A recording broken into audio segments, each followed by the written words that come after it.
I stood in my own kitchen, holding my 6-month-old daughter, watching my sister-in-law whisper something in my husband's ear. Her hand was on his arm, lingering just a little too long. Again, that's when I heard her say it. Clear as day. You know, if things were different, this could have been our house. My blood ran cold. This wasn't just flirtation anymore. This was a plan. And I realized in that moment that the woman I'd let into my home, the one who was always in crisis, wasn't just looking for a place to stay.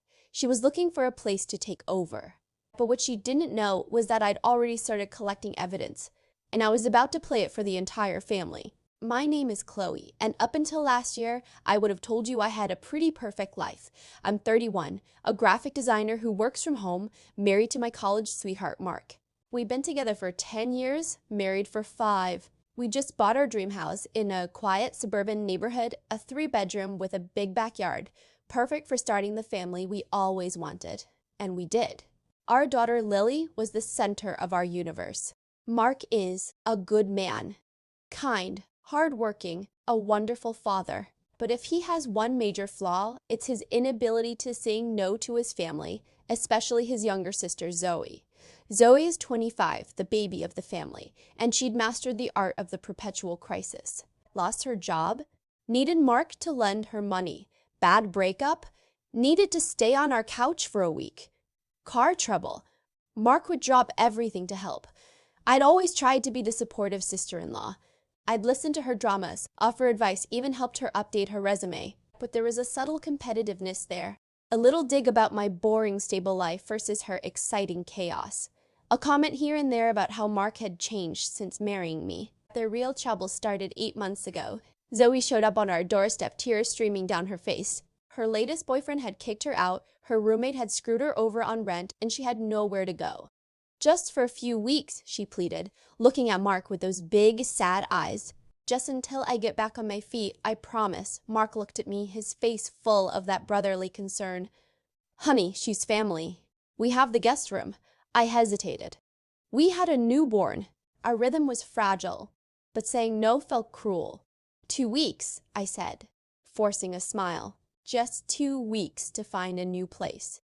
Z squealed, hugged me too tight and whispered, "You are the best, Chloe. I won't be any trouble at all." The first red flag came within days. I'd be nursing Lily in the nursery, and I'd hear her laughter floating up from the living room.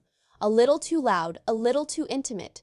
I'd walk in to find her on the couch with Mark, watching some show they used to love as kids, her feet tucked under his leg. She'd be wearing my oversized sweatshirts, the ones she'd borrowed from my closet without asking. "Oh, don't mind me," she'd say, grinning.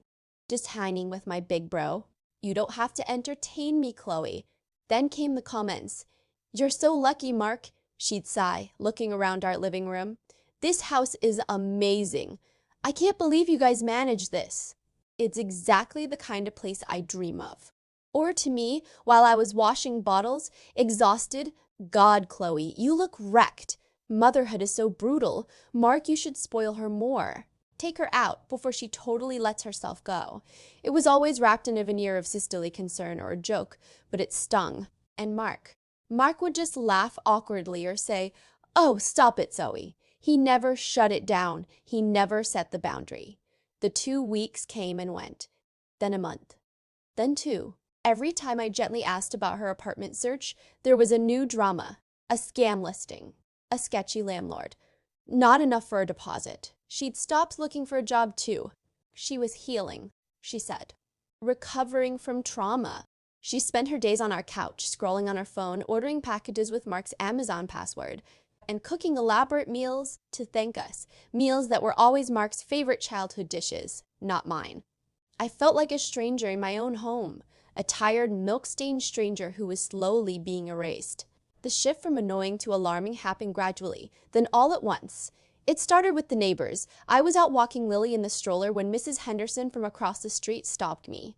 "Your sister is just delightful," she chirped. "She's been so helpful while you've been recovering." I blinked. Recovering? From the difficult birth, dear. Zoe told us all about it. "Said you've been having a hard time, poor thing. She's been such a rock for Mark holding down the fort. It's so nice you could move in to help." My face grew hot. Zoe had told the neighbors she lived here to help? As if I was some invalid. She's my sister-in-law, I corrected, my voice tight, and I'm doing just fine. Mrs. Henderson patted my arm. Of course, dear. No shame in needing help. That was the first seed. Then, a week later, I came back from a quick grocery run. I walked in the front door and heard Zoe's voice from the kitchen. She was on the phone. I know, it's a crazy situation, she was saying, her voice a conspiratorial whisper. Honestly, it's like I'm the wife sometimes. Chloe's just checked out, always with the baby or working. Mark and I have so much more in common now. We laugh like we used to. Sometimes I think, never mind, it's complicated. But yeah, the house is gorgeous. I feel more at home here than I have anywhere. I stood frozen in the hallway, the grocery bags cutting into my hands. It felt like the floor had dropped away. This wasn't just boundary crossing. This was a narrative she was building, for herself and for others. A narrative where she was the vibrant, compatible companion, and I was the faded, exhausted wife. I confronted Mark that night after Zoe had gone to her room. We were in our bedroom, and I kept my voice low, trembling with a mix of rage and hurt. Did you know she's telling the neighbors she's here to take care of me? That I'm not coping? Mark sighed, running a hand through his hair. Chloe, you're overreacting. You know how Zoe is.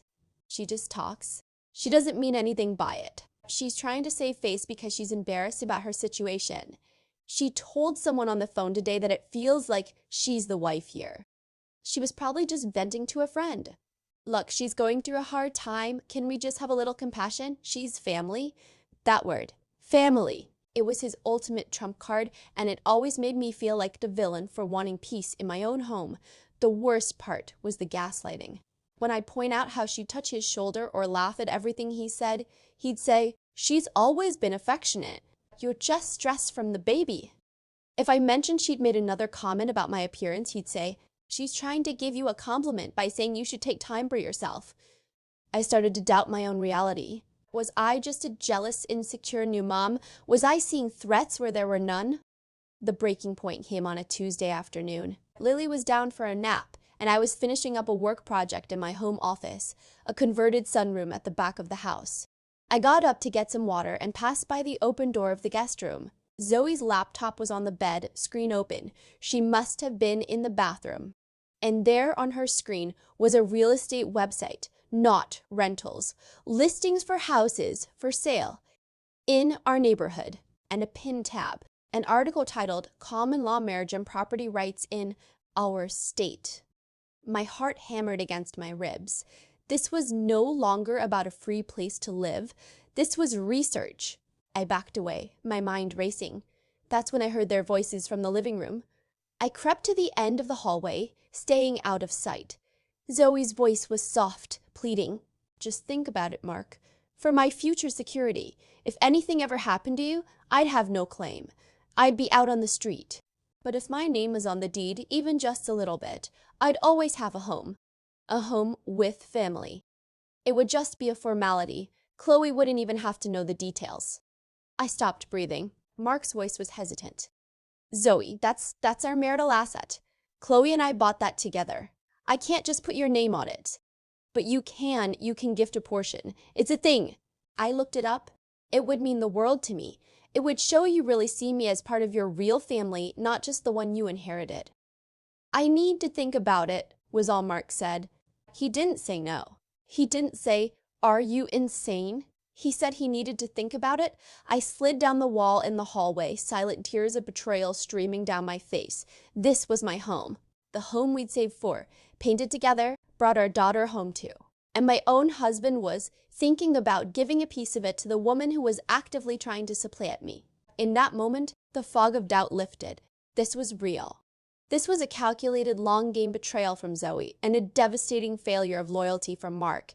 The hurt turned into something cold and hard, a resolve. She wanted to play a game? Fine, but I was changing the rules.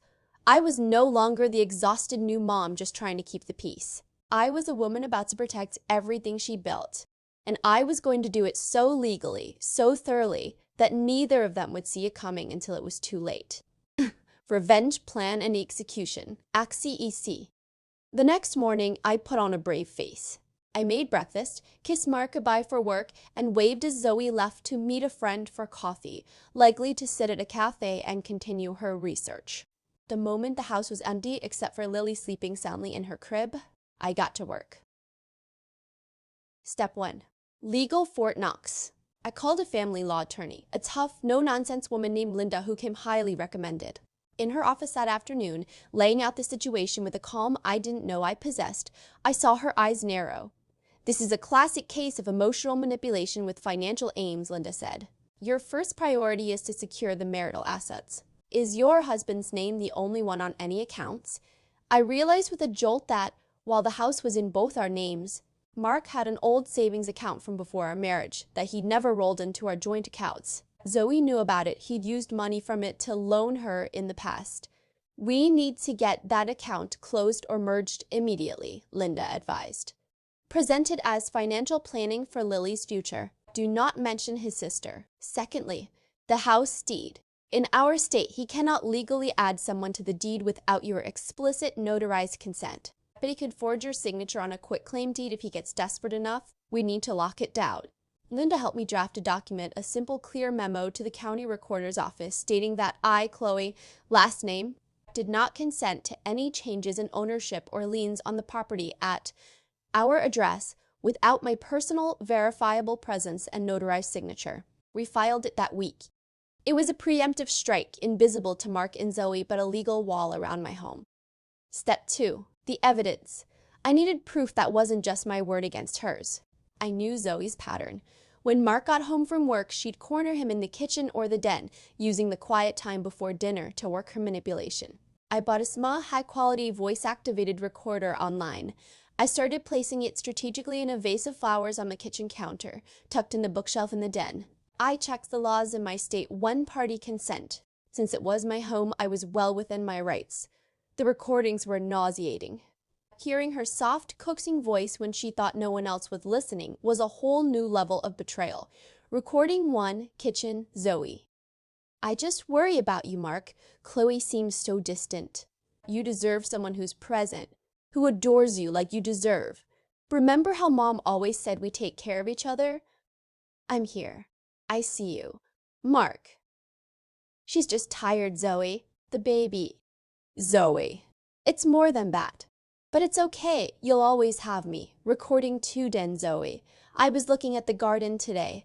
It would be perfect for a wedding. Wouldn't that be dreamy? An intimate family wedding right here? Mark, whose wedding?" Zoe, a light, suggestive laugh.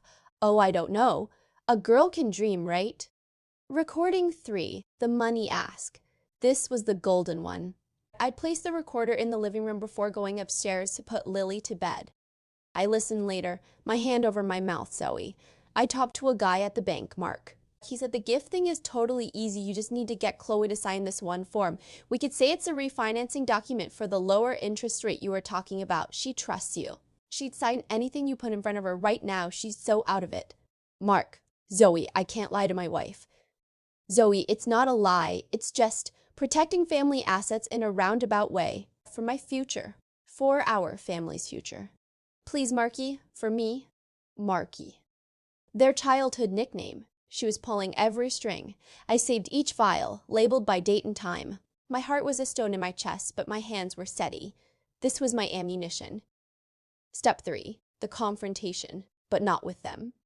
I needed allies. I called Mark's parents. I'd always had a good relationship with them. I didn't reveal my evidence yet, but I told them calmly and clearly that Zoe had overstayed her welcome and was causing serious strain in our marriage. I told them she'd asked Mark about the deed. I heard the shock in my mother-in-law's voice. "She wouldn't," she kept saying, "but I can tell the seed was planted." The final piece fell into place when my parents invited us all for a family dinner at their house, my parents, Mark's parents, us, and Zoe. It was supposed to be a casual Sunday gathering. I knew it was my stage. The day of the dinner, I dressed carefully. I wore the necklace Mark gave me when Lily was born. I looked like the calm, collected wife and mother. I loaded the audio files onto my phone and connected it to my dad's Bluetooth speaker, which he used for music in the backyard. I positioned it subtly on a high shelf in the living room. Dinner was tense. Zoe held court talking about how cozy our house was, how much fun she and Mark were having. I just smiled and passed the potatoes. As we moved to the living room for coffee, I saw my moment. Everyone was settled. The mood was light. I stood up. "There's something I need to share with all of you," I said, my voice clear and carrying. "It's about what's been happening in our home since Zoe moved in." Zoe's smile tightened. "Oh, here we go," she muttered, rolling her eyes for the parents' benefit. "Drama." Mark looked panicked. "Chloe, not here." "Yes, here," I said, looking at our parents. "Because this involves all of us as a family. For months, I've been made to feel like a guest in my own home. I'd been told I'm overreacting, that I'm just stressed. But I'm not. And I have proof." I picked up my phone. Zoe's face went pale. "What proof?" my father-in-law asked, concerned. "Audio recordings," I said simply, "made in my own home, which is perfectly legal. I think you all need to hear the truth." And I hit play. I started with the milder one. The "you deserve someone who adores you" clip. My mother-in-law's hand flew to her mouth. Mark stared at the floor, his face crimson. Zoe jumped up. "That's private. You can't record people. That's insane." "Sit down, Zoe," my own father said, his voice like iron. He'd always been quiet. He'd never used that tone with her before. I played the "wedding in the garden" clip. The room was utterly silent, thick with disbelief and growing anger. Then I played the big one, the one about forging my signature on a deed. As Zoe's voice suggested the scheme clear as day, the room erupted. "A house," I finally shouted, the emotion breaking through my calm facade. "You are going to trick me into signing over a piece of my house? The house Mark and I bought for our family? For Lily?" Mark's father stood up, turning to his son. "Mark, is this true? Were you entertaining this?" Mark was crying, shaking his head. "No, I mean, she asked, but I wouldn't have. But you didn't say no?" I roared, all the pent-up fury finally unleashed. "You didn't protect us. You let her whisper these things in your ear for months while you told me I was crazy." I turned to Zoe, who looked like a cornered animal. You have until tomorrow morning to get every single thing you own out of my house. You are not family to me. You are a predator. And if you ever come near my husband, my daughter, or my home again, I will use every piece of evidence I have, these recordings, the legal documents I filed to protect my property, to get a restraining order so fast it'll make your head spin. The aftermath in that living room was chaos. My in-laws were horrified, apologizing to me profusely. Zoe was sobbing, screaming that I'd edited the tapes, that I'd driven a wedge between her and her brother, but the evidence was undeniable. Her own words had convicted her. My father looked at Mark. "You have a choice to make, right now.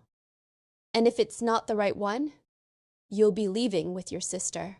Mark left that night with his parents. Zoe was sent to a hotel, paid for by her ashamed and furious father. I went home as my daughter, to my quiet, reclaimed house. The silence was beautiful. For 3 days, Mark and I didn't speak. He stayed with his parents. I know they laid into him hard. His father, a retired lawyer, explained in brutal detail the legal and moral quagmire he'd almost stepped into. His mother told him he'd nearly destroyed his family for someone who was manipulating him. On the 4th day, he came home. He looked broken. He didn't make excuses. He got down on his knees in front of me right there in the foyer and sobbed. He apologized for not listening, for not protecting me, for being so blind to his sister's manipulation. He showed me the text thread where he told Zoe she was never to contact him again, that he was choosing his wife and daughter, and that she needed serious help. It wasn't an instant fix. We started intensive couples counseling. He's in individual therapy too, working on his guilt-driven boundaries. He had to rebuild trust brick by brick. He signed a postnuptial agreement prepared by Linda that clearly outlined the house and all assets as solely mine in the event of any future infidelity or deceit. It was my condition for staying. Zoe? She moved to another state to live with a distant cousin. The family grapevine says she's still playing the victim, telling people her cruel sister-in-law kicked her out when she was down, but no one here listens anymore. The recordings have been too damning. Her relationship with her parents is strained, distant. The consequences of her actions were total. She lost her home, her financial pipeline, her standing in the family, and the brother she tried to weaponize. As for me, I learned a brutal but powerful lesson. Being kind does not mean being a doormat. Compassion has limits, especially when someone sees it as a weakness to exploit. I learned to trust Meg that those early feelings of unease were my intuition screaming at me, and I'd been taught to ignore it. The real revenge wasn't just exposing her at that dinner. It wasn't even kicking her out. The real revenge was getting my power back. It was consulting the lawyer in secret, building my case, protecting what was mine before the showdown. It was realizing that the greatest victory was a life so secure, so legally and emotionally protected that no one could ever threaten it again. My home is peaceful now. It smells like baby lotion and coffee, not drama and deception. Mark is trying every day, we're healing. And I sleep soundly at night knowing the doors are locked, the deed is secure, and the woman who tried to steal my life is just a bad memory. I didn't just win. I made sure she could never play the game again. Calto traction. If you've ever had someone try to undermine you in your own home, you know how isolating that feels. What would you have done in my situation? Do you think I was too harsh or not harsh enough? Let me know your thoughts in the comments below. If stories about standing your ground, protecting your peace, and watching karma do its thing resonate with you, please hit that like button and subscribe. I share real stories like this every week, and your support helps me keep creating them. Thanks for listening.